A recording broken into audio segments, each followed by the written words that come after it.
بسم اللہ الرحمن الرحیم نحمدہ ونصلی ونسلم علی رسولہ الکریم اما بعد۔ بھائی ایک اور دعا سن لو، یہ دو تین دعائیں اور باقی ہیں، انشاءاللہ انہیں سنو، پھر اس کے بعد آگے بڑھیں گے۔ حضرت عائشہ رضی اللہ عنہ کی روایت ہے کہ جب نبی کریم صلی اللہ علیہ وسلم رات میں بیدار ہوتے تو یہ دعا بھی پڑھتے تھے۔ کون سی؟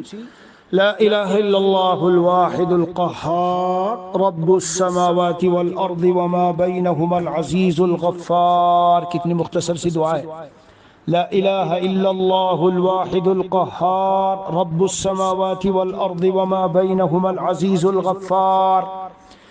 اور میرے پیارو، اس دعا کو جو کل میں نے بتائی تھی ذرا دوبارہ سے پھر سے سن لیجئے، اس لیے تاکہ بھول نہ ہو جائے۔ اور وہ بہت سے یعنی اکثر و بیشتر بس ایک دعا یاد ہے لوگوں کو، الحمدللہ الذی احیانا بعد ما اماتنا والیہ النشور، لیکن یہ بھی یاد رکھنی چاہیے سب کی اپنی فضیلت ہے۔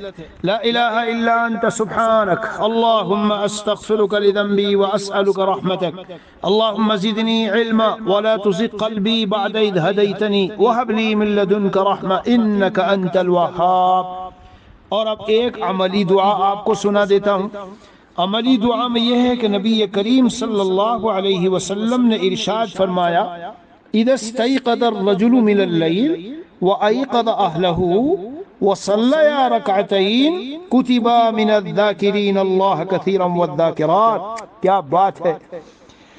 کوئی شخص بیدار ہو رات کو اور اپنی گھر والی کو بھی، اہل کو بھی بیدار کر دے، اور پھر دونوں مل کر 2 رکعت نماز پڑھیں تو اللہ کے یہاں ذاکرین اللہ کثیرا والذاکرات۔